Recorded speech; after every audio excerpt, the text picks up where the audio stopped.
has been really impressive defensively for Alabama. Especially in the SEC, if they can find a way to find a grouping, and I thought Amari Allen was going to be a big piece tonight because he has that versatility and mobility at 6'8". And then you add Bristow to the mix. There's just going to be some different ways that they can play now, as opposed to just being like, hey, we're starting 3 small guards and let's hope we go 37% or more from 3. This is a pretty important development here for this Alabama team. So we'll see how they close it out. Yeah, because they were going with the kid Williamson, right? The Ivy League transfer. Instead, they're going with the Tarleton State transfer. And I haven't seen a lot of him. Nobody really had before tonight. He's played 20 minutes so far tonight. Obviously, if he played for Tarleton State, we know one thing about him. That means he played for Bully Clyde Gillespie. That means he's tough as shit, right? Yeah. That's what it means. Yeah, he put that on display. Like, he put that on display tonight. Like, there was no question of this kid's toughness. Now, we both did credit their defense. I don't know how the hell how the hell they don't switch that automatically, that hand def with Hummerkaus. You're down 5. The game's on the line. You can't give up a 3.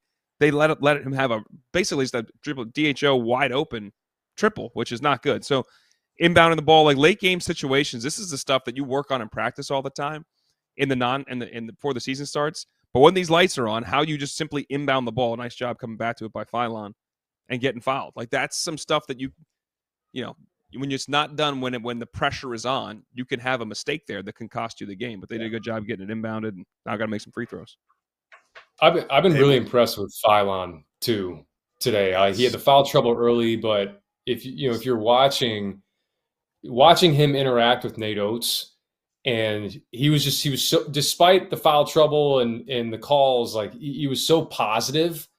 And you guys know this, like the more you stay in it mentally, despite the foul trouble, you give yourself the opportunity to step up in big moments. And we saw him, obviously, what he did the final 6, 7, 8 minutes of the second half.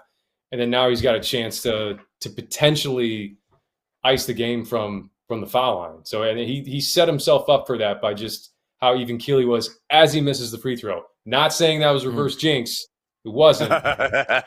Unfortunately, I think Latulip, you're ahead of me by like 4 seconds. That's not good news for me right now. You're ahead of me by a couple seconds. Truly, I was truly commending. I'm not kidding you. I'm truly commending. No, he's been awesome all year. Yeah. He's been a different player because, frankly, with the departure of Mark Sears, he's had the ability to do that, right? The ball's in his hands a ton, and he makes the second one. So they're up 3 here with 8 seconds left. All right, Latulip, you can take it from here if you want. They fouled. Yeah, they're going to foul. They're going to foul up 3. Would you have fouled that quick?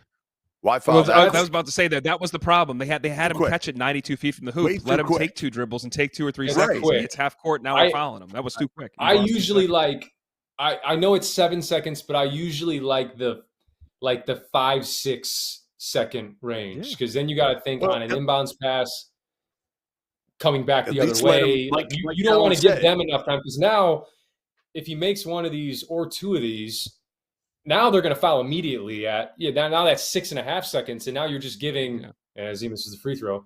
Now you're just giving them the opportunity to have Illinois the opportunity to have more time on the possession coming back. So that's it's tough, because you don't want them running full speed at the basket. They don't usually call the heave from 75 feet when you're getting grabbed, foul, but.